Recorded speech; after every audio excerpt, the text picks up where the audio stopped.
They called me the Silent Keeper.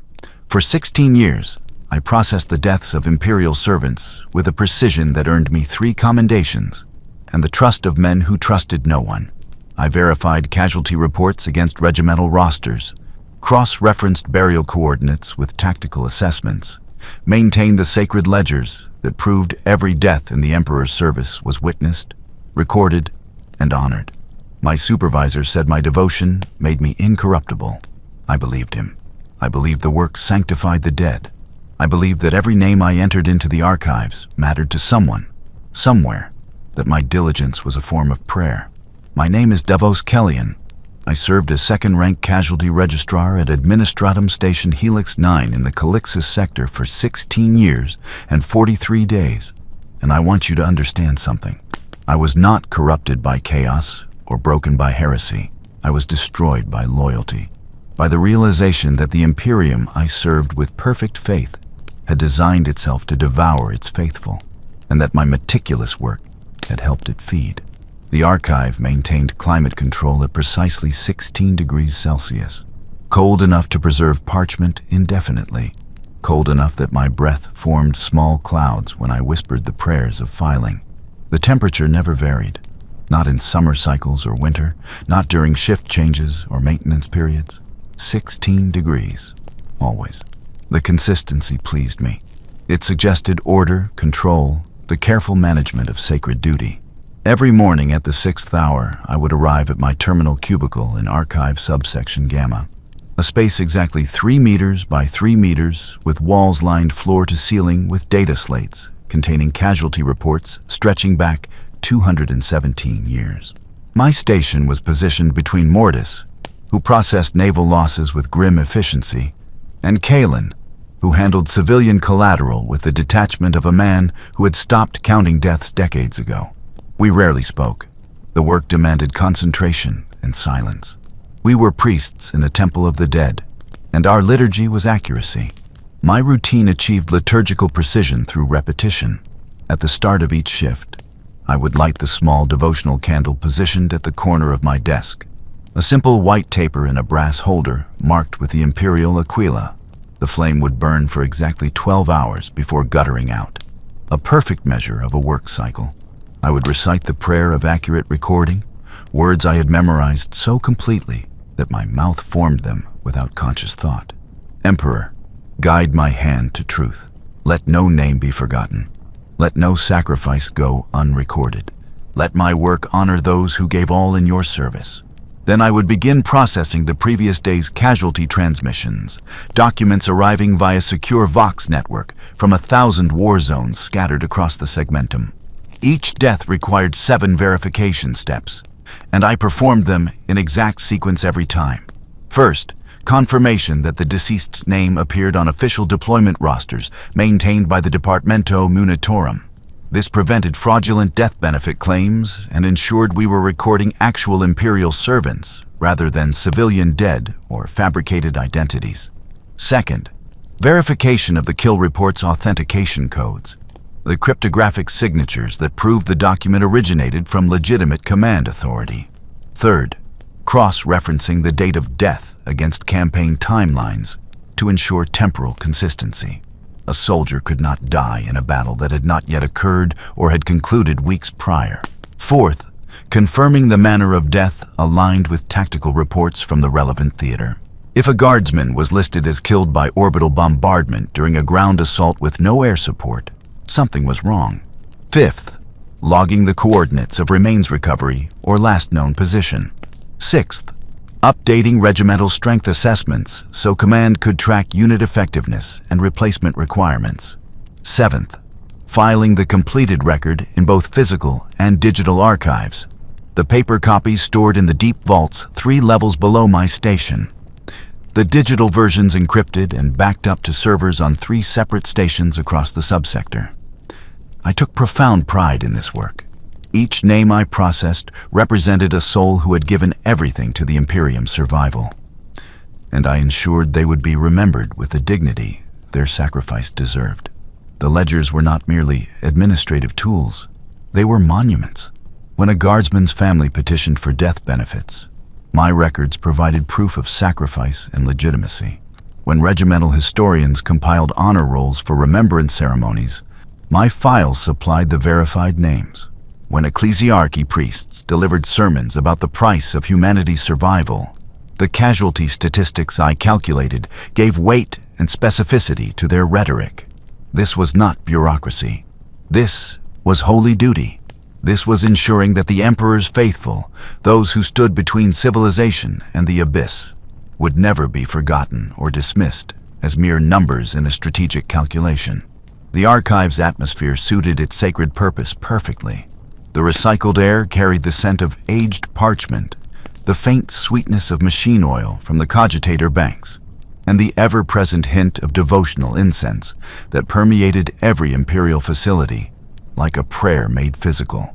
The lighting was steady and amber, specifically calibrated to reduce eye strain during the 12-hour shifts we worked without breaks. Sound-dampening panels absorbed all noise except the soft clicking of input keys, the whisper of turning pages, and the occasional scrape of chairs against the polished rockcrete floor. We worked in near total silence, each registrar a solitary priest tending their portion of the vast necropolis of Imperial service, honoring the dead through meticulous attention to detail. My faith was absolute and unquestioning. I understood the Imperium was cruel because the galaxy demanded cruelty. I knew that billions died in service to Terra because trillions lived under its protection. Every morning I would pass the devotional mural in the archive's entrance hall, a massive rendering of the God Emperor enthroned in glory, his gaze stern and compassionate simultaneously, and I would feel certainty settle in my chest like warm stone. Humanity was besieged by horrors beyond comprehension. The green-skin hordes that multiplied like cancer, the tyrannid swarms that consumed entire worlds and left nothing but scoured rock, the perversions of chaos that promised power and delivered only damnation, the soulless machinery of the Necrons, ancient beyond reckoning and implacable in their hatred of the living. Against such darkness, what were individual lives weighed against species survival? The Imperium demanded sacrifice because survival demanded sacrifice. This was not philosophy. This was truth, proven across 10,000 years of continuous warfare. This was faith. I was exceptional at my work precisely because I believed in it so completely. My accuracy rating held at 99.7% across 16 years, higher than any other registrar in subsection Gamma's recorded history. I had never filed an incomplete record. I had never missed a deadline. I had never allowed fatigue or emotional distress to compromise the quality of my processing. When other registrars complained about the psychological weight of cataloging so much death, the cumulative burden of knowing that each entry represented someone's son or daughter, father or mother, I would remind them gently that we were privileged to serve in this capacity. Someone had to remember, someone had to ensure the accounting was perfect, that the Emperor's gratitude was recorded and preserved. We were the guardians of sacrifice, the keepers of honorable memory, and our duty was sacred, even when it felt heavy. My personal quarters were assigned in Residential Block 7, a modest chamber 6 meters square with a sleeping alcove, a small personal shrine to the Emperor, and a viewing port that showed nothing but the void and the distant stars. The furnishings were regulation standard: a narrow bed, a small desk, a storage locker, a wash basin. I required nothing more. Efficiency pleased me. Simplicity felt appropriate. I would return each evening after the 14th hour, prepare a simple meal from my monthly ration allocation, spend 1 hour in personal devotional study reading from the primer or the uplifting scriptures, and sleep for exactly 7 hours before the cycle repeated. My life was organized, purposeful, meaningful. I understood my place in the grand mechanism of Imperial governance, and I performed my function with excellence and gratitude. On the evening of the 43rd day of the 9th month of 817 M41, I remained late at my station to process a substantial backlog of casualty reports from the Pandora campaign, a compliance action in the trailing regions of the subsector that had stretched into its 8th month. The archive was nearly empty by the 10th hour. Mortis had departed at his usual time, grunting a brief farewell. Kellian worked 3 terminals down, his attention focused entirely on his files, fingers moving across his input keys with mechanical rhythm. The silence was deeper than usual, the kind of profound quiet that settles over large spaces when most inhabitants have withdrawn. The only sounds were the hum of ventilation systems pushing cold air through the conditioning ducts, the rhythmic clicking of Kalen's input keys, and my own breathing, small clouds forming and dissipating with each exhalation. I was processing casualty reports for the Cadian 117th Regiment, 3rd Company, verifying burial coordinates against tactical maps when I noticed something wrong with the dates in the file for Lieutenant Marius Hesk. The kill confirmation, filed by his commanding officer Captain Jaros Ven, listed his death as occurring on the 19th day of the 8th month during a contested urban assault on Pandora's primary hive city. The tactical report corroborated this timeline. The preliminary casualty assessment matched.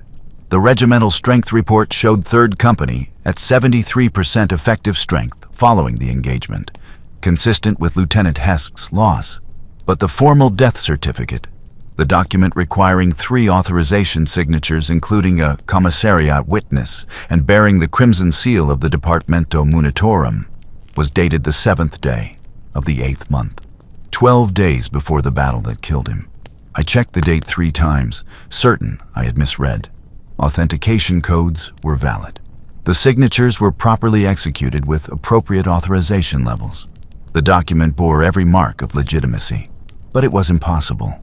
No one could certify a death before it occurred.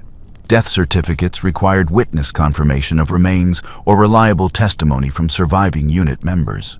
They could not be prepared in advance.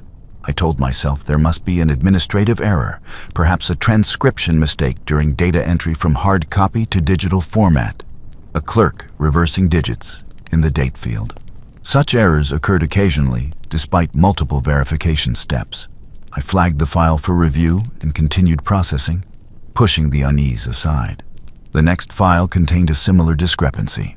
Sergeant Yana Vors, 3rd Company Heavy Weapons Specialist.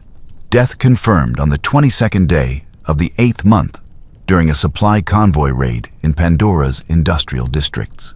Death certificate dated the 10th day of the 8th month, 12 days early. The cold feeling in my stomach intensified, but I forced myself to remain analytical. 2 errors did not constitute a pattern. Perhaps there was a time zone issue I did not understand. A discrepancy between Pandora local dating and standardized imperial calendar conversions. Perhaps the commissariat was using a different dating system for administrative purposes. Perhaps there was a simple explanation that would resolve this apparent impossibility. I processed 17 more files from the Cadian 117th that evening. 9 of them contained predated death certificates, all by exactly 12 days. All bearing proper authentication codes and valid signatures from recognized command authorities. All impossible. By the time I completed the batch and saved my work, my hands were shaking badly enough that I had difficulty logging out of my terminal.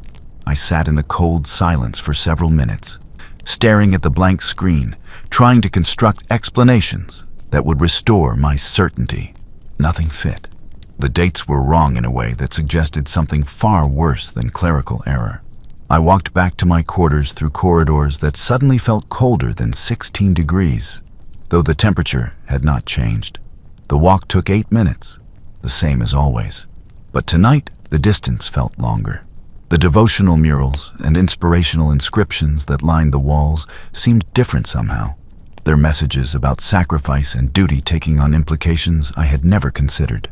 I entered my chamber, closed the door, and sat on my bed without removing my work robes. I did not pray. I did not eat. I sat in darkness and tried to understand what I had seen. Sleep did not come easily that night. I lay in my sleeping alcove staring at the darkness, mind churning through possibilities. Perhaps the certification process had changed, and now certificates were prepared in advance based on projected casualties, then finalized after actual deaths occurred. Perhaps there was a procedural modification I had not been informed about. Some efficiency measure designed to streamline the documentation workflow. Perhaps the dates referred to something other than the actual deaths. some technical designation in Commissaria protocol that looked like death dates but meant something different. But none of these explanations made sense. Death certificates were legal documents with specific evidentiary requirements. They could not be prepared before the deaths they documented. The entire purpose was to verify that deaths had actually occurred.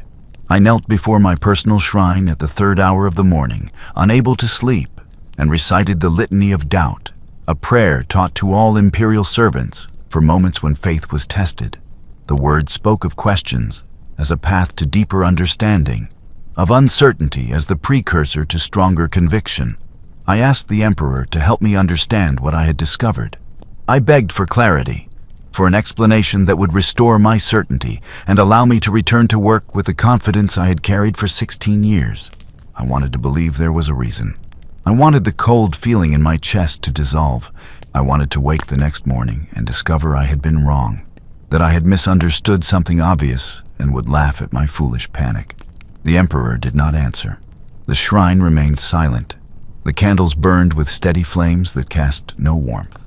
I reported to my station at the 6th hour as required, lighting my devotional candle and reciting the prayer of accurate recording, with a voice that sounded hollow in my own ears. I processed my assigned workload with mechanical precision, maintaining my accuracy rating because the habits of 16 years were too deeply ingrained to abandon even when doubt gnawed at my concentration. But between assigned files, I found myself reviewing the Cadian 117th records again, checking and rechecking the dates, hoping I would find some detail I had missed that would explain the discrepancy. The dates did not change. Lieutenant Hesk's death certificate remained dated 12 days before his death. Sergeant Vors's certificate remained impossible. I began reviewing other files from the Pandora campaign, pulling records from different regiments and time periods. The pattern appeared everywhere once I knew to look for it. Not in every file, but frequently enough to be systematic. Death certificates dated before the deaths they documented, sometimes by days, sometimes by weeks, all bearing proper authentication and authorization. At the 12th hour, I made a decision that would change everything. I submitted a request to access the archive's deep storage vaults, where physical copies of all casualty documentation were maintained as backup against data corruption or system failure. My supervisor, Horvath, a thin man in his early 60s who had served as a registrar for 31 years, approved the request without question. Access to physical records was permitted for quality assurance purposes, and my exemplary service record gave me wide latitude. I descended 3 levels via the maintenance lifts, traveling down into the station's foundation where the original archive chambers had been constructed 2 centuries earlier. The vaults were massive, cathedral-like spaces with arched ceilings 6 meters high and rows of shelving extending hundreds of meters into the carefully regulated darkness. The temperature here was maintained at 14 degrees, even colder than the working archives, and the air was completely dry to prevent document degradation. Emergency lighting provided minimal illumination, just enough to read the filing code stenciled on the shelves. I moved through the aisles using a handheld illuminator, searching for the physical files of the Cadian 117th. I found them in Section Gamma, subsection 47, row 19. Physical documents stored in archival boxes marked with campaign designations and date ranges. I pulled the box containing 3rd Company casualties from the 8th month and carried it to one of the small reading stations positioned throughout the vaults. The documents inside matched the digital records exactly. The predated death certificates were not transcription errors or digital corruption. They were real. Someone had physically signed and sealed documents certifying deaths 12 days before those deaths occurred, and those documents had been accepted into the official record without question or correction. I stood in the cold vault surrounded by millions of documents representing 4 centuries of Imperial warfare, and for the first time in my life, I felt my faith waver, not collapse, not shatter, just a small crack, a hairline fracture in the foundation I had built my entire adult life upon. If these certificates were fraudulent, then the records I maintained were compromised.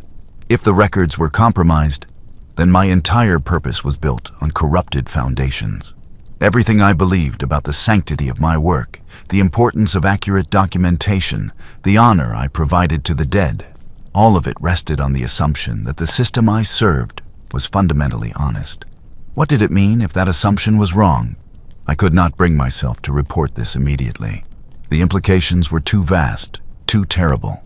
If I raised concerns and they were dismissed, I would be marked as unstable, potentially removed from my position. If I raised concerns and they were investigated, I might uncover something far worse than administrative error. I told myself I needed to investigate further before alerting my superiors.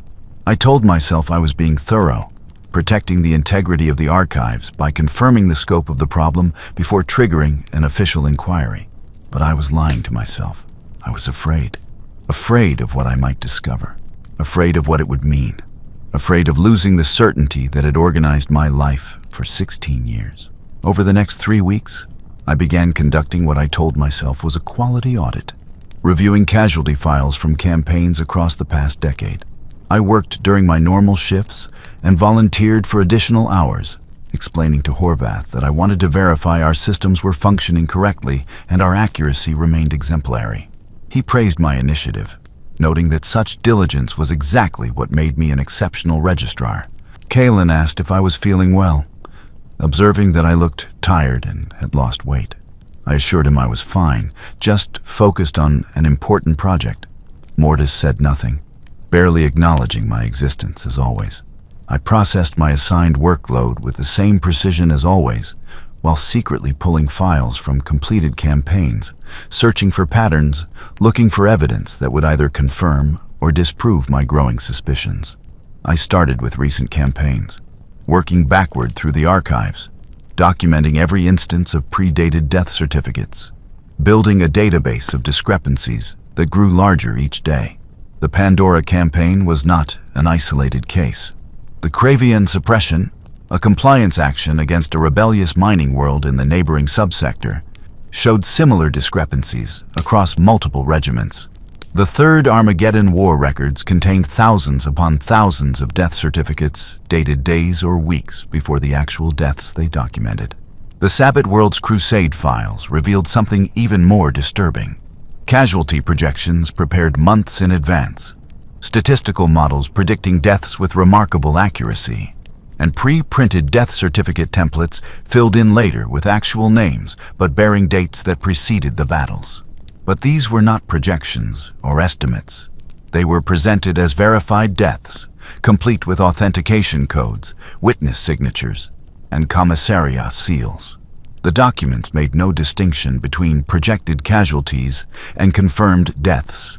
They were filed identically, archived with the same procedures, treated as equally legitimate, which meant either the entire casualty reporting system was fundamentally broken, corrupted beyond function, or something far worse was happening. I found something else that made my blood turn cold. In campaign after campaign, casualty rates aligned with precise percentages. 47% losses for extended siege operations, 63% for planetary assault waves, 82% for penal legion deployments.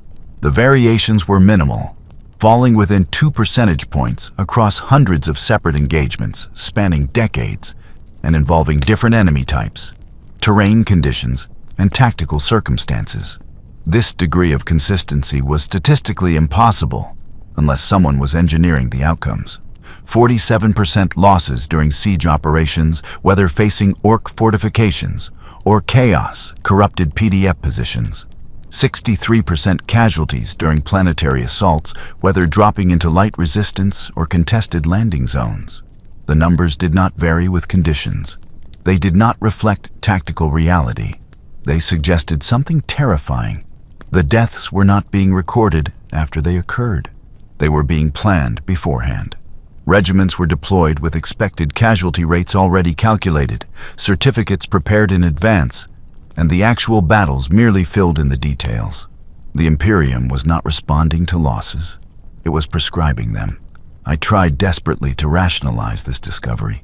Perhaps military doctrine required such planning for logistical purposes, to ensure adequate replacement forces were prepared and supply lines could handle casualty evacuation. Perhaps the percentages represented acceptable risk calculations based on centuries of warfare experience, and the pre-prepared documentation was merely administrative efficiency. Perhaps this was how the Departamento Munitorum managed the vast complexity of warfare across 1 million worlds, by working from statistical models rather than waiting for confirmed reports from distant battlefields. There had to be an explanation that did not mean what I feared it meant. But then I found the files that broke through all my rationalizations and forced me to confront what I had been avoiding. Campaign designation Herath 7, a minor compliance action against a rebellious Agri world in the Drusus Marches, accused of withholding tithe shipments. The entire operation lasted 6 weeks from initial deployment to final pacification. Total Imperial casualties were listed as 8,472 guardsmen from 3 regiments, the Mordian 34th, the Valhallan 12th, and the Scintillan 108th. Standard numbers for a campaign of that scope and duration. Nothing unusual, nothing that would warrant special attention. But I pulled the pre-deployment investigation report filed by an Adeptus Arbits judge named Korvax, who had been sent to Herath 7 3 months before the military action. His report was thorough, running to 247 pages, including appendices and supporting documentation. He had spent 8 weeks on the planet conducting interviews, reviewing agricultural output records, examining weather pattern data, and analyzing the economic models that determined tithe requirements. His conclusion was unambiguous. The tithe shortfall was due to severe drought that had reduced crop yields by 63%, not deliberate rebellion or heretical corruption. He documented extensive evidence of the planetary government's attempts to meet their obligations despite the drought, including emergency water conservation measures, requisition of noble house food stockpiles for tithe fulfillment, and formal petitions for temporary tithe reduction that had gone unanswered. Judge Korvax's final recommendation was clear. The tithe shortfall represents natural disaster, not treason. Recommend drought relief assistance and reduce tithe requirements for 3 years to allow agricultural recovery. No evidence of heresy or rebellion found. Planetary loyalty to the Emperor remains absolute. Military action unnecessary and counterproductive. The report was filed on the 43rd day of the 2nd month. Official, verified, sealed with the judge's authority. The military deployment order was issued on the 50th day of the same month.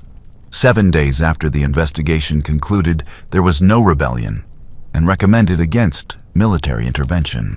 The order cited confirmed reports of heretical rebellion and tithe refusal as justification, making no mention of Judge Korvax's investigation. 3 regiments were deployed. The campaign lasted 6 weeks. 8,472 Imperial guardsmen were killed pacifying a planet that an official Arbits investigation had concluded was innocent. But here was the detail that destroyed me. The casualty certificates for all 8,472 deaths were dated the 44th day of the 2nd month, 3 days before the deployment order was issued, 8 days before the first transport departed for Herath 7, 49 days before the first shots were fired. The Departamento Munitorum had prepared the death certificates for 8,000 guardsmen before deciding to launch the military action that would generate those deaths. I sat in the deep archive vault holding these documents in hands that would not stop shaking, breath-forming clouds in the 14-degree air. Herath 7 was not punished for rebellion. It was punished despite proven innocence. And 8,000 guardsmen were killed not because military necessity demanded it, but because someone had already decided they would die. The investigation came first. The exoneration came first. Then the decision to attack anyway. Then the pre-printed death certificates waiting to be filled with names. The deaths came last, an inevitable consequence of decisions made in advance, paperwork that needed to be completed. My faith did not shatter all at once. It fractured slowly, methodically, each new discovery adding weight until the structure could no longer support itself. I continued processing my regular assignments during normal hours, maintaining my accuracy rating, speaking the prayers of filing with a voice that sounded increasingly hollow, performing my function because 16 years of habit carried me through the motions even as the meaning drained away. But at night, I continued my investigation, pulling more files, finding more patterns, documenting more evidence.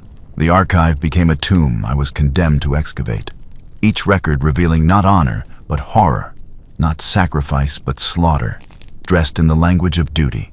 I discovered that civilian collateral calculations were prepared before bombardment orders were issued. Admiralty planning documents contained projected civilian death tolls presented as acceptable costs, and those projections were extraordinarily accurate, rarely varying by more than 5% from actual casualties. I found deployment schedules that listed casualty targets rather than strategic objectives, regiments assigned to campaigns with expected loss rates specified in the operational parameters. I located confidential Munitorum memoranda discussing acceptable loss rates in terms of logistics optimization, analyzing how replacing entire regiments was more cost-effective than providing reinforcements or veteran retention bonuses because new recruits required less training investment and questioned orders less frequently. Human lives reduced to line items and resource allocation spreadsheets. Deaths approved in triplicate before the condemned even knew they were marked. Sacrifice transformed from noble purpose to budgetary consideration, from strategic necessity to administrative convenience. And I had helped. For 16 years, I had processed these murders with meticulous care, never questioning, never doubting, maintaining the system with exemplary diligence. I was not just a witness to this horror. I was complicit. I had made it possible through my faith and my precision. The archives contained 4 centuries of this, not aberrations, not corruption by rogue officials or heretical infiltration. Policy, standard operating procedure encoded in forms and workflows and authentication requirements. The entire system was designed to function exactly this way. Pre-calculated sacrifice, administrative murder dressed in the Emperor's name, and millions of registrars like me, across thousands of stations throughout the Imperium, processing these deaths with the same careful attention I had provided, never realizing what we were truly documenting. I thought about every file I had processed during 16 years of service. 463,000 deaths. How many of them had been planned in advance? How many of those names had been entered into pre-prepared certificates before their owners were even deployed to the battles that would generate their corpses? How many campaigns had been launched not to respond to threats, but to fulfill casualty quotas, to maintain the constant background level of death that kept populations terrified and compliant? I had taken such pride in my accuracy, in honoring sacrifice through meticulous record-keeping. But there was no honor. There was only an abattoir with exceptional documentation, a slaughterhouse that maintained perfect ledgers.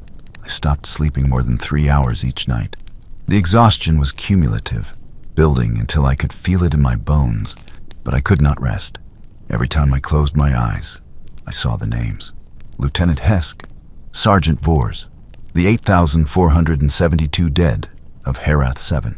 The millions upon millions of casualties I had processed with such care, each one potentially murdered by advanced planning rather than military necessity. I stopped eating regularly, managing only small portions of my rations before nausea forced me to stop. I lost weight rapidly, my uniform hanging loose on a frame that was becoming skeletal. Kellian asked repeatedly if I was sick, his concern growing more insistent. Horvath called me to his office and suggested strongly that I take personal leave, noting that burnout was common among long-serving registrars, and there was no shame in acknowledging psychological strain. I refused the leave. I could not abandon the investigation. I had to understand the full scope of what I had discovered. I had to see how deep the corruption ran, though I was increasingly certain it was not corruption at all. Corruption implied deviation from proper function, broken components in an otherwise sound system. What I was finding suggested the system itself was the problem, functioning exactly as designed, producing the outcomes it was intended to produce. On the 74th day of my investigation, exhaustion caused me to make a critical mistake.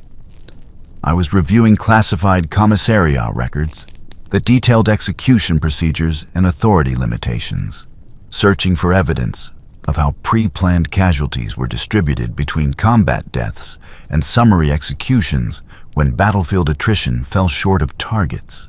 I found extensive documentation confirming that commissars maintained execution quotas that varied by campaign type and duration, with specific percentages allocated to different justifications: cowardice, insubordination, suspected corruption, and a catch-all category listed simply as motivational necessity. The files were so damning, so explicitly describing murder as an administrative function, that I forgot basic security protocols. When my shift ended at the 14th hour, I logged out of my terminal but failed to properly close the classified database access, leaving a session marker that security protocols flagged during routine overnight audits. The next morning, I was summoned to Horvath's office before I could even reach my station. He looked older than his 62 years when I entered, exhaustion carved into every line of his thin face. He gestured to the chair facing his desk without speaking. I sat. My hands were trembling. I clasped them together in my lap to hide the shaking, but it did not help. Horvath sat in silence for a long moment, studying me with eyes that held something I could not identify. Not anger, something closer to resignation, or perhaps recognition. "You have been accessing files outside your authorization parameters for 74 days, he said finally. His voice was quiet, almost gentle. Casualty reports from completed campaigns, deep archive physical records, classified commissariat documentation, pre-deployment investigation reports, confidential Munitorum memoranda regarding resource allocation and casualty planning." He paused. "I need to understand why. I could have lied, should have lied. Claimed I was conducting a quality audit or researching historical patterns for a procedural improvement proposal. But I was so tired of carrying the knowledge alone, so desperate to share the burden with someone, anyone, who might understand. "The casualty certificates are predated," I said. My voice sounded distant to my own ears. "Not errors, systematically, across every major campaign for decades. Deaths certified before they occur. Casualties planned in advance like logistical requirements. Regiments deployed with their death tolls already calculated and documented." Horvath closed his eyes slowly. His face did not change expression, but something in his posture shifted, a settling that suggested collapse held back only by enormous effort. When he opened his eyes again, I saw something I had not noticed before, a weariness so profound it had become structural, built into him at a fundamental level. "How long have you known?" he asked. The question stopped my breath. Not denial, not dismissal, not anger at my unauthorized access, acknowledgement, confirmation. He knew. 74 days, I managed. "I have known for 26 years, Horvath said. Each word fell like a stone into still water. "Since 3 months after my promotion to senior registrar, the former station director provided me with documentation identical to what you have found. It is standard protocol. All registrars who discover the truth independently are given access to the complete operational framework. Regulations demand informed consent at all organizational levels." I stared at him. My mind was struggling to process his words. "Informed consent to what?" "To the necessity of our work," Horvath said. He opened a desk drawer and withdrew a data slate, placing it carefully on the desk between us. "This is the Archive's operational manual. The classified sections. I am required to provide it to any registrar who discovers the nature of casualty projection systems independently.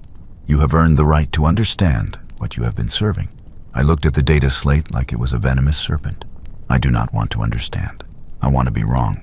"I understand that desire," Horvath said. "I felt the same way 26 years ago. But you are not wrong, and you deserve to know the full truth before making your choice." He pushed the data slate toward me. "Read it. Then we will talk." I picked up the data slate with hands that felt numb.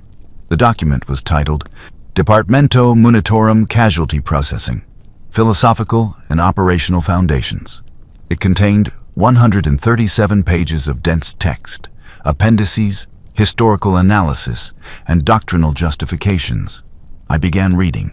Horvath returned to his own work, processing casualty reports with the same mechanical precision I had observed for years, as if we were discussing routine administrative matters rather than systematic murder.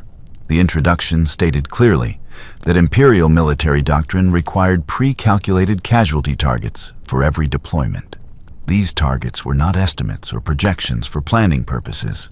They were quotas, specific numbers that had to be reached. Regiments were deployed with the understanding that designated percentages would be killed, and operational planning depended absolutely on meeting these percentages. The document explained that this system served multiple critical functions, maintaining proper force rotation to prevent unit cohesion that might foster dangerous independence, ensuring a steady flow of replacements that reinforced dependency on centralized authority, preventing accumulation of veterans who might question orders based on experience, and most importantly, generating the constant background level of death that kept both military forces and civilian populations appropriately fearful. Section 3 explained the philosophical foundation with disturbing clarity.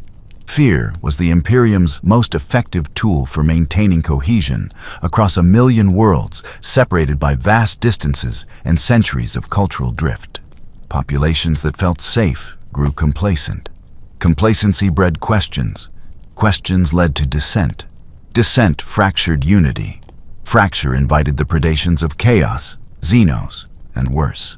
Therefore, safety could never be assured. Protection could never be guaranteed. Every world, every regiment, every individual had to remain constantly aware that their survival was conditional, temporary, subject to revocation at any moment, for any reason or no reason at all. The document cited historical analysis spanning the 10,000 years since the Emperor's ascension to the Golden Throne. Multiple attempts at alternative governance models were documented and analyzed. Compliance through consent, which led to sector-wide rebellions when centralized authority could not respond to local needs quickly enough. Rule through prosperity, which created populations unwilling to sacrifice for collective defense when external threats emerged. Military efficiency prioritizing veteran retention, which produced powerful warlords who carved out independent kingdoms and had to be destroyed in costly civil wars.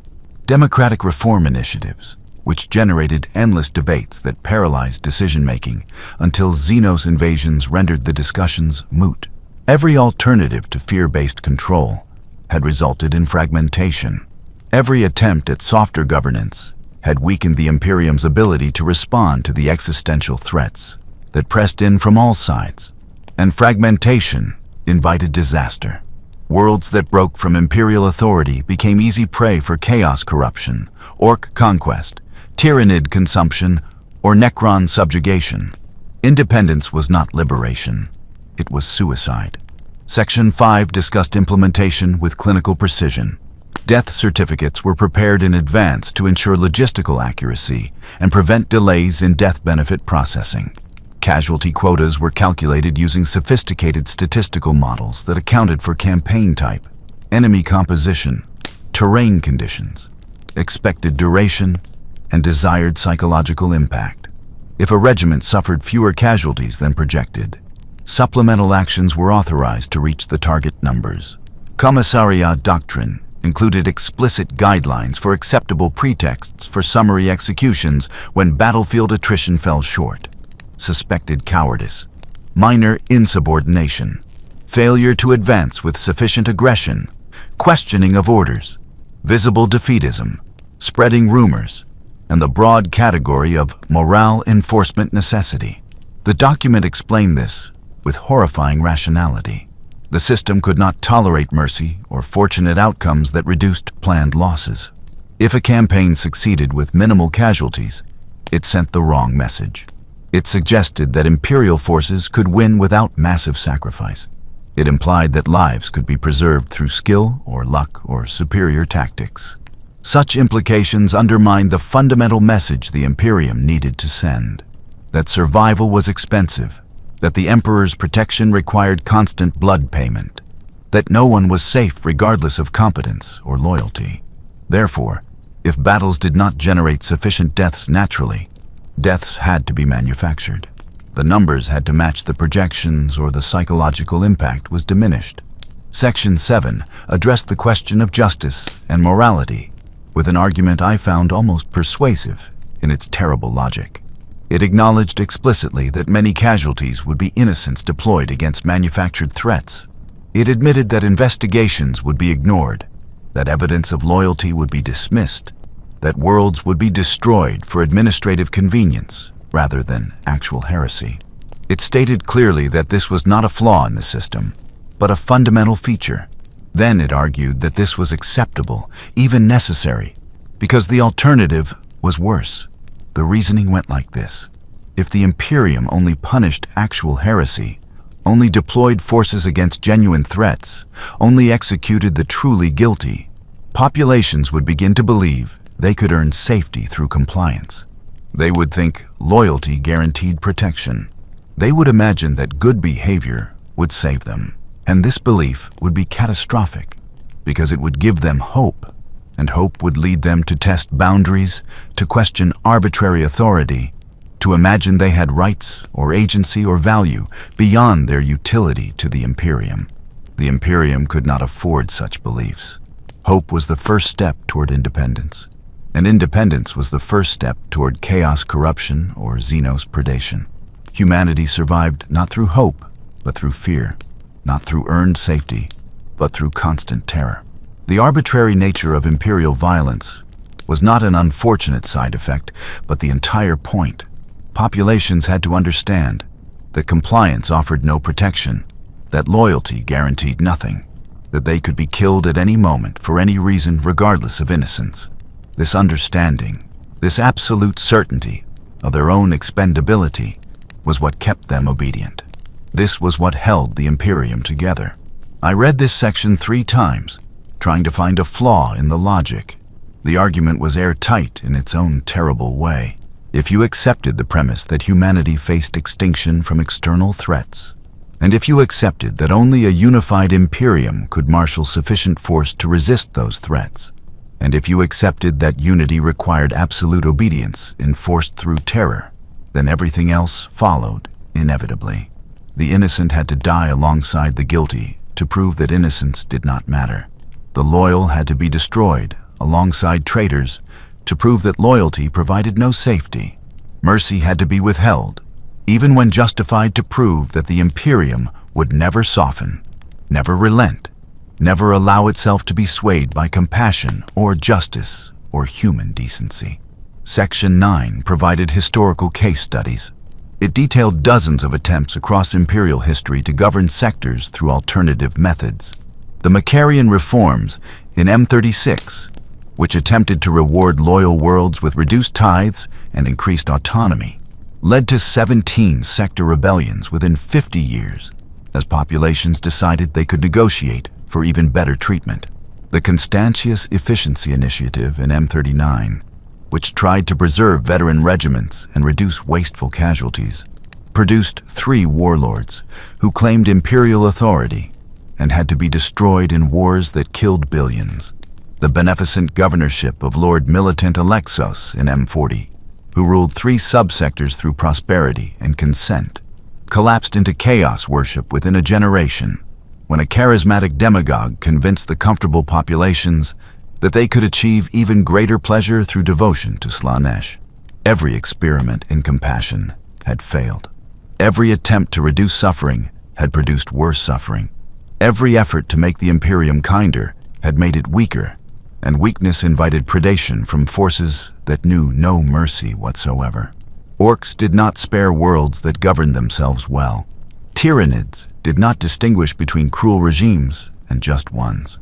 Chaos corrupted the hopeful more easily than the fearful. The galaxy was not a place where kindness was rewarded.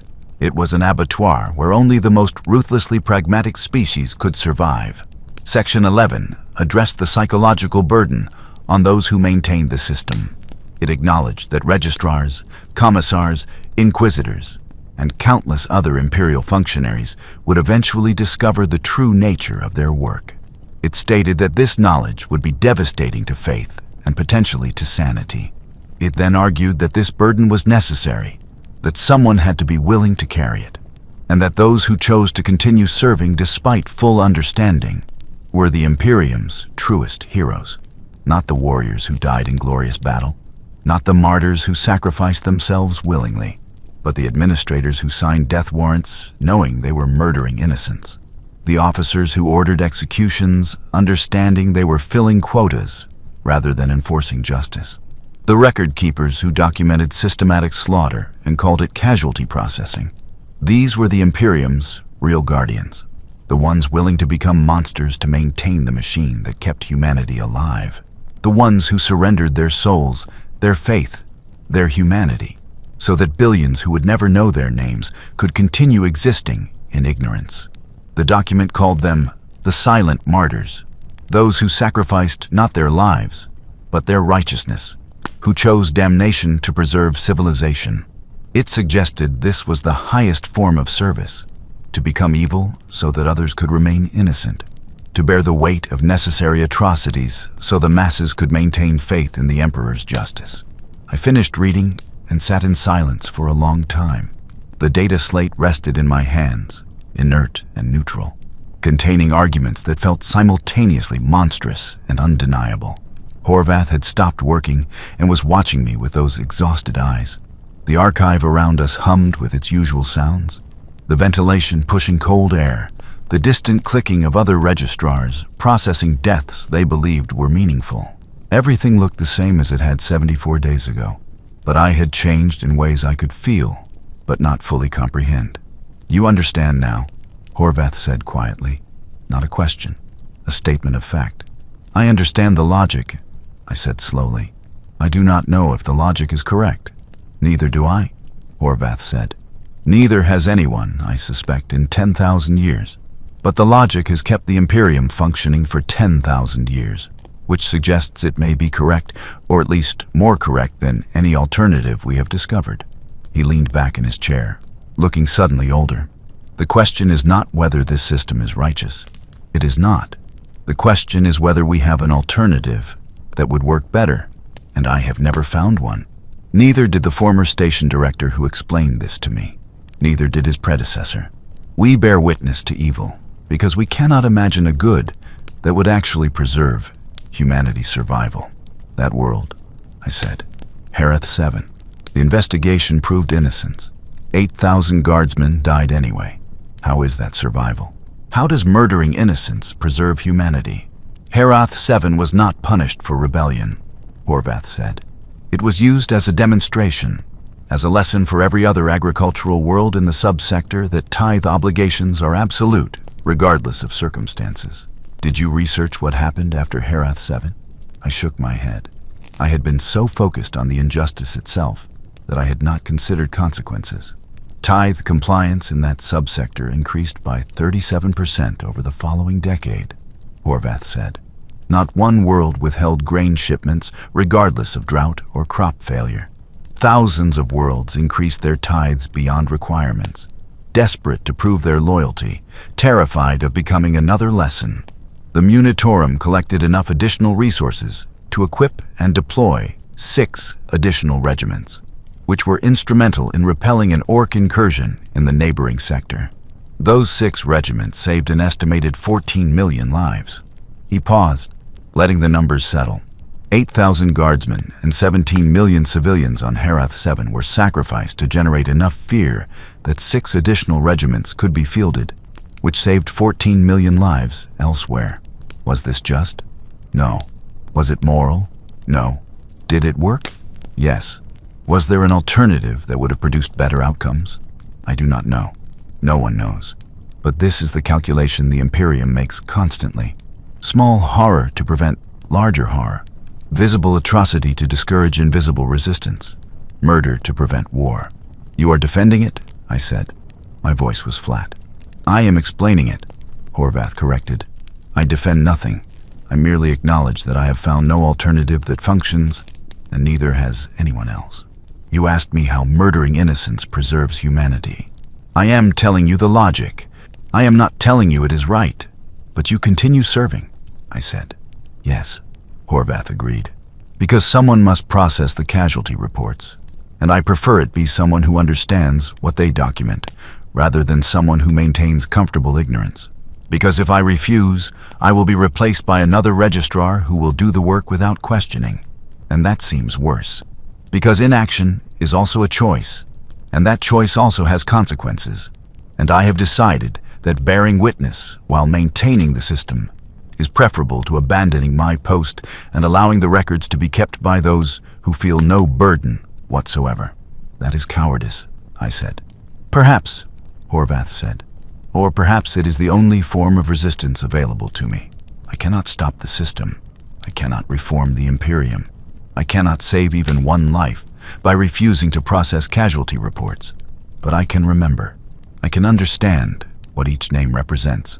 I can ensure that at least one person in the vast machine of Imperial administration knows that the dead were not enemies or necessary sacrifices, but murders. That seems like something. Not enough, but something. It is not enough, I said. No, Horvath agreed softly. It is not, but it is all I have. He folded his hands on his desk, the gesture of a man preparing to deliver a formal pronouncement. You have a choice now, Celeste. The same choice I was given 26 years ago. You can continue processing casualty reports with full knowledge of what they represent, accepting your complicity in this system. Or you can refuse and face the consequences of that refusal. I cannot tell you which choice is correct. I do not know. I have never known. I made my choice, and I live with it every day. But I cannot say if I was right. What happens if I refuse? I asked, though I suspected I knew the answer. The regulations are explicit, Horvath said. Registrars who cannot accept the necessity of the work must be reassigned to positions where they cannot compromise operational security. This means either penal colony assignment or servitor conversion. The Imperium cannot risk knowledge of casualty planning systems spreading to populations that might share them with broader Imperial society. Informed consent is provided to those who discover the truth independently, but that consent includes acceptance of permanent containment if they choose not to continue serving. So I can be complicit or die, I said. Or worse than die, Horvath said. Servitor conversion leaves your body functional, but erases everything that makes you yourself. You become a tool, an appliance, aware enough to perform functions, but no longer capable of thought or memory or identity. Some consider this fate worse than execution. He closed his eyes briefly. I am sorry, Celeste. I wish I could offer you better options. But those are the only choices the Imperium allows. I sat in silence, processing this. Part of me wanted to laugh at the absurdity of it. Choose to be a murderer or be murdered. Accept complicity in genocide or lose your humanity entirely. Serve the machine that devoured innocents or be devoured yourself. These were not choices. These were variations of damnation. How do you live with it? I asked. How do you continue processing reports knowing what they mean? Poorly, Horvath said. I sleep 3 hours a night. I have not felt joy in 26 years. I carry the weight of every name I process, knowing that most were probably planned deaths, administrative murders dressed as military necessity. I maintain perfect records and hate myself for my precision. I light the devotional candle each morning and mouth prayers I no longer believe while staring at an emperor who either does not exist or does not care. He opened his eyes and met my gaze directly. I live with it by not living, merely existing, performing function while rotting from within. If you choose to continue serving, this is what awaits you. Decades of silent complicity until death finally offers escape. Why continue at all? I asked. Because I am a coward, Horvath said simply. Because I fear servitor conversion more than I fear compromising my principles. Because I told myself that bearing witness was a form of resistance, and I needed that lie to function. Because inaction felt worse than participation. Because I could not imagine what refusing would accomplish beyond my own destruction. Take your pick, all true. None admirable. He stood and walked to his window, which overlooked nothing but the archive floor below, rows of terminals where registrars processed death after death after death in cold silence. 26 years ago, I chose survival over integrity.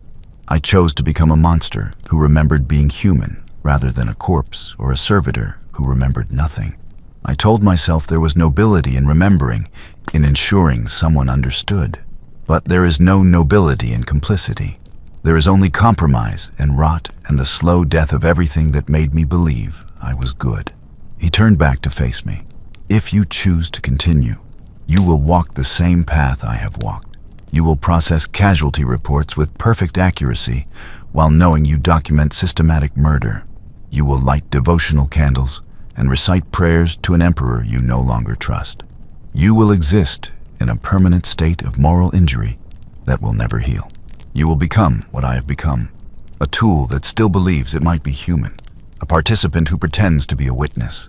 His voice cracked slightly. I do not recommend this path, but it is available to you. And the alternative is death or erasure, I said. Yes, Horvath confirmed. I thought about the 463,000 names I had processed over 16 years. I thought about Lieutenant Hesk and Sergeant Vors, and the 8,000 dead of Herath 7 and the millions upon millions of others whose deaths had been planned in advance, calculated like supply requisitions, documented with the same care I brought to every file. I thought about returning to my terminal cubicle tomorrow and processing more casualty reports with full knowledge of what they represented.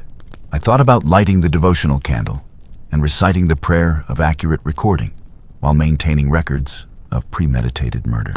I thought about whether I could do what Horvath had done, whether I could survive decades of complicity, decades of moral injury, decades of existing rather than living, whether bearing witness was enough to justify participation, whether remembering the truth made me less guilty or more so, whether there was any difference between maintaining the system while understanding it and maintaining the system while ignorant. I cannot do this, I said finally. The words felt both terrifying and liberating. I cannot return to processing casualty reports knowing what they mean. I cannot light devotional candles and recite prayers while documenting systematic murder. I cannot become what you are, Horvath. I do not have the strength for that form of survival. Horvath nodded slowly. Something flickered across his face, gone too quickly for me to identify. Respect, perhaps, or envy, or relief that someone had found the courage he had lacked. I understand. What happens now? I asked. Now you file a formal statement of conscientious refusal, Horvath said. I forward it to Station Command with my recommendation. Within 3 days you will receive reassignment orders. After that, you are no longer my responsibility. He returned to his desk and pulled up a form on his terminal. For what it is worth, Celeste, you were an exceptional registrar. Your work was thorough, precise, and performed with genuine care for honoring the dead. Those qualities do not disappear simply because you now understand the system they served. Those qualities made me complicit, I said. Yes, Horvath agreed. As mine have made me complicit, we are all complicit. The only question is whether we have the courage to acknowledge it. He gestured to his terminal. The form is ready. It requires your authentication and statement of reasons. I stood and walked to his terminal. The form was simple, direct, asking for name, rank, position, and explanation of refusal. I filled in the fields carefully, habits of 16 years asserting themselves even now. I explained that I understood casualty processing served a systematic function I considered morally unacceptable. I acknowledged that this understanding made me unsuitable for continued service in the Departamento Munitorum. I stated clearly that I preferred reassignment or execution to complicity in premeditated murder. Before submitting, I looked at Horvath. Will you remember me? Yes, he said. I remember everyone who has refused. You are the 4th in 26 years. I keep a private record of your names. It is the only rebellion I am capable of. Maintaining a list of those who chose integrity over survival. It accomplishes nothing. But I do it anyway. Thank you, I said. I submitted the form. The acknowledgement came back immediately. My access to Munitorum systems was revoked. I would report to station security at the 6th hour the following morning for processing and transport. I have one request. If it is within my power, Horvath said. I created a personal archive, I said. Evidence of what I found. Predated certificates, investigation reports, classified memoranda, all of it. It is stored on an unregistered data slate I took from emergency supplies. I want it to survive. I want the evidence to exist somewhere outside official systems. Horvath was quiet for a long moment. They will search your quarters. They will find it.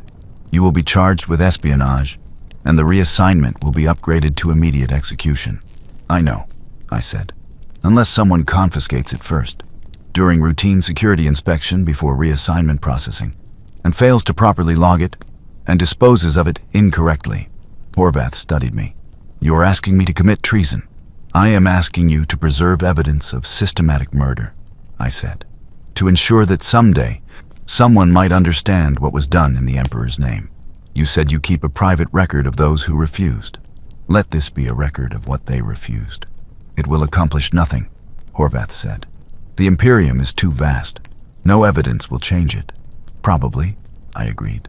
But I preserved it anyway, because some things should be remembered even if they cannot be changed. Because truth matters even when it is powerless. Because I need to believe that someone, someday, might understand. Horvath was silent for what felt like a very long time. Finally, he nodded. Once, a small movement. Give me the location. I will ensure it is not properly logged during security processing. I cannot promise it will survive or find anyone who understands, but I will preserve it. That much I can do. I told him where I had hidden the data slate, in the back of my storage locker behind my spare uniforms. We did not speak further. I left his office and returned to my quarters to wait for morning. I did not sleep. I sat at my small desk and wrote this account. Everything I had discovered and everything I had chosen, wanting it to exist in my own words, rather than just as evidence files. At the 6th hour, I presented myself to station security as ordered. The officer who processed me was efficient and professional. He confiscated my identification, deactivated my credentials, and escorted me to a holding area where 3 other individuals waited. I did not ask why they were being held. We did not speak. There was nothing to say to strangers who were all awaiting their own variations of damnation. The transport arrived at the 9th hour. We were loaded into a windowless compartment that smelled of disinfectant and old fear, the accumulated terror of thousands who had made this journey before us. The transport had no markings, no identification, anonymous as death itself. We departed. I did not know our destination. No one told us. The journey lasted 6 days, measured by meal deliveries. Packaged rations passed through a slot 3 times daily. The other prisoners speculated about penal colonies. I said nothing. I was beyond fear, beyond hope, existing in a strange calm that felt like acceptance. We arrived at a facility that looked like every imperial complex I had ever seen. Gray rockcrete, devotional iconography that now felt like mockery, armed guards at every checkpoint wearing expressions of absolute indifference. We were separated immediately upon disembarkation. I never learned what happened to the others. I was processed through intake, stripped of my personal effects, issued prisoner garments, and assigned to cell block 7, subsection Gamma. The symmetry was not lost on me. I had worked in archive subsection Gamma. Now I would die in prison subsection Gamma. The Imperium was nothing if not systematically organized. The penal colony was designated Castigation 9, a labor facility built on a tidally locked moon orbiting a dying star. We worked in geothermal processing plants on the day side, where temperatures exceeded 60 degrees Celsius and protective gear failed with designed regularity. The work was engineered to kill slowly. No formal executions were necessary. The environment handled attrition naturally. I was assigned to coolant monitoring, 12-hour shifts checking pressure gauges and recording temperature fluctuations in data slates that fed into automated systems that probably did not need human monitoring at all. The irony was not subtle. I had spent 16 years recording deaths. Now I recorded temperatures while waiting to become a death for some other registrar to record. I survived 7 months. Most prisoners lasted 3. I was careful with my water ration, worked efficiently enough to avoid punishment detail, and kept entirely to myself. But the heat and toxic atmosphere were inexorable, designed to be so. I developed respiratory lesions that turned my coughing bloody. My hands developed tremors that made gauge reading difficult. I lost massive weight, my body consuming itself for energy when rations proved insufficient. I could feel myself dying, the slow mechanical shutdown of organs stressed beyond sustainable function.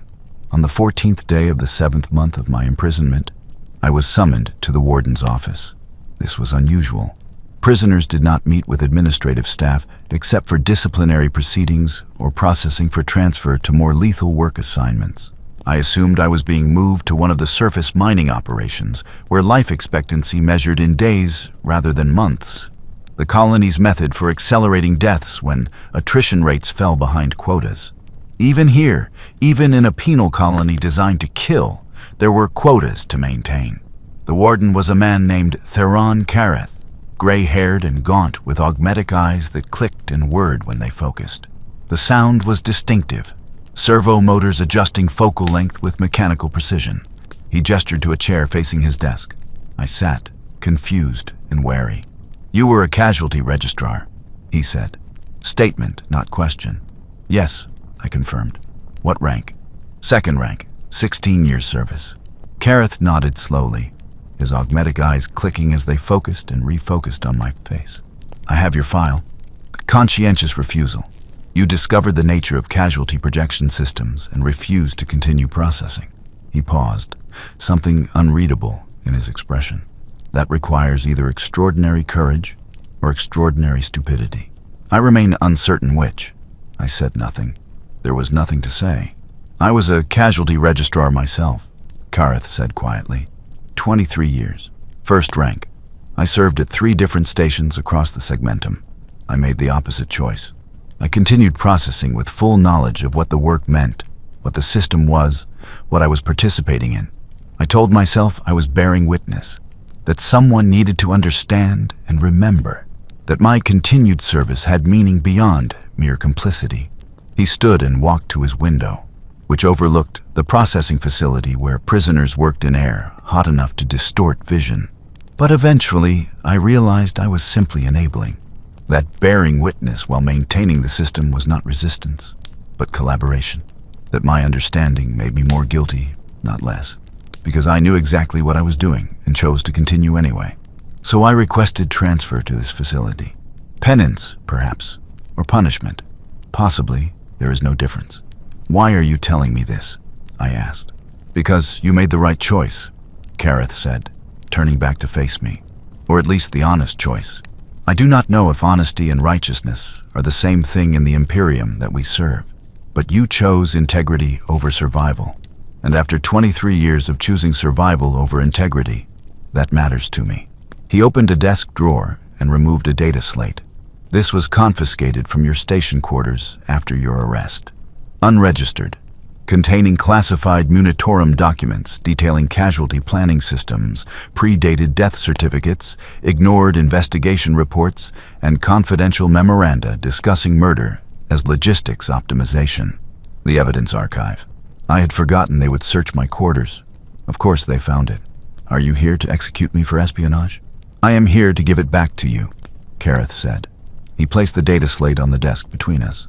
"Regulations state that classified materials must be secured and the prisoner disciplined appropriately. But regulations also state that prisoners who die before disciplinary processing can have personal effects disposed of at warden discretion. If you were to suffer an unfortunate medical event in the next few hours, this data slate could be disposed of in any manner I choose, such as failing to log it properly during waste processing, such as it accidentally ending up in outbound cargo shipments bound for civilian recycling centers." I stared at him, not quite believing what he was suggesting. "You would risk that? For me?" "Not for you," Kareth said. "For myself. I spent 23 years being complicit, choosing survival over honesty every single day, maintaining the system while telling myself that understanding made me better than those who maintained it in ignorance. At least this way once. I can choose differently. Someone should know. Someone outside the Munitorum. Someone who might eventually find a way to make it matter." He paused. "It will accomplish nothing. The Imperium is too vast for any evidence to change it. But you chose to preserve it anyway. You chose to bear witness, even knowing it was futile.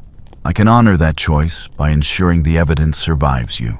It is not redemption, but it is something other than pure complicity." He walked to the door, then stopped and looked back at me. "You will be returned to your cell. Tonight, approximately the 3rd hour, you will experience catastrophic respiratory failure. Medical staff will attempt intervention, but you will be pronounced dead. Your remains will be processed through standard cremation protocols. This data slate will be disposed of per regulations, which in this case means I will place it in a cargo container marked for civilian recycling and pray it finds someone who understands what it documents. He met my eyes directly. Die well, Davos Kellian. Die knowing you chose integrity, when both of us chose cowardice for decades. You are choosing now, I said. 23 years too late, Kareth said. But yes, I am choosing now. It does not absolve me of anything, but it is the only resistance I am capable of. He opened the door. Guards waited outside. Take him back to his cell. They escorted me through corridors I had walked 100 times, back to cell block 7, subsection Gamma, chamber 42. A metal bunk, a waste disposal unit, a small sink. Nothing else. I sat on the bunk and waited. I did not feel fear. I felt something closer to profound relief. The choice had been made. The struggle was ending. I would not have to carry the knowledge any longer. I would not have to wake each day knowing what the Imperium was, what I had served, what I had helped perpetuate through 16 years of diligent ignorance, followed by 7 months of conscious suffering. The respiratory failure came precisely when Kareth had promised, at 21 minutes into the 3rd hour. My lungs seized. I could not draw breath. The pain was extraordinary. Fire spreading through my chest as oxygen deprivation triggered panic responses. I heard myself making sounds, choking attempts to breathe that accomplished nothing. Medical staff arrived within minutes, but they moved slowly, deliberately, taking unnecessary time to access my cell, to assess my condition, to administer intervention. I understood. Kareth had arranged this. I was being allowed to die. The pain intensified. My vision narrowed to a tunnel, edges darkening. I thought about the Emperor, about whether he existed, whether he cared, whether any of the faith I had carried for 16 years was true, or merely useful lies to maintain compliance. I thought about the millions I had helped murder through my meticulous record-keeping, documenting their planned deaths with accuracy that made the system function smoothly. I thought about Horvath, continuing to process casualty reports with full knowledge for 26 years, dying slowly inside while maintaining perfect records. I thought about Kareth, 23 years of complicity, finally choosing resistance through my death. The darkness expanded. The pain began to recede, replaced by a strange floating sensation. I heard voices, medical personnel speaking in calm professional tones about respiratory failure and attempted intervention and time of death. Then nothing. I am dead now. I have been dead for however long it takes for words to find readers, for evidence to travel from cargo containers to curious hands, for truth to spread, despite all efforts to contain it. This record was preserved by Warden Theron Kareth, who spent 23 years bearing witness to murders disguised as casualties and finally chose to let evidence survive rather than protect the system that made us both complicit. I do not know if anyone will read this. I do not know if it matters. I do not know if the evidence I compiled will change anything or merely gather dust in some forgotten archive until it too is destroyed. But I want you to understand what I learned. The Imperium is not corrupt. Corruption implies deviation from proper function, broken components in an otherwise sound system. The Imperium functions exactly as designed. It kills innocents systematically, pre-calculates their deaths before deployment, and presents these murders as military necessity. It does this because fear is its primary tool for maintaining control across 1 million worlds, separated by vast distances and deep cultural differences. It cannot risk mercy or justice or proportionality because these would suggest that compliance guarantees safety, that loyalty provides protection, that good behavior matters. The Imperium requires that no one be safe, that loyalty provides no shield, that every world and every individual remains expendable at the whim of distant authorities who measure human lives as logistical problems. I do not know if this is necessary. I do not know if humanity would collapse without such systematic cruelty. I have read the arguments. I have reviewed the historical case studies. I have seen the evidence that every attempt at softer governance produced worse outcomes, that fracture invited predation from forces that know no mercy whatsoever. Perhaps the Imperium's defenders are correct. Perhaps this is the only way humanity can survive in a galaxy of horrors. Perhaps the alternative to systematic murder is extinction, and extinction is worse. But I could not accept this logic even if it was true. I could not return to my terminal and process casualty reports knowing they documented planned deaths, administrative murders, genocide disguised as military operations. I could not light devotional candles and recite prayers while maintaining the system that fed on its own faithful.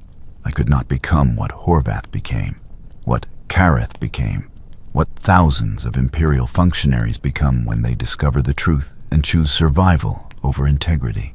This was my choice. To refuse complicity even if refusal accomplished nothing. To preserve evidence even if it would never change anything. To die with my humanity intact, rather than live as a tool of systematic murder. I do not know if this was the right choice. I do not know if individual integrity matters against forces as vast as the Imperium. I do not know if choosing death over compromise accomplished anything beyond my own destruction. But I made the choice with clear eyes and steady hands. I refused to become what the system required. I chose to die as myself, rather than live as a component in a machine designed to devour humanity, to preserve humanity. And perhaps that is all anyone can do when faced with impossible choices.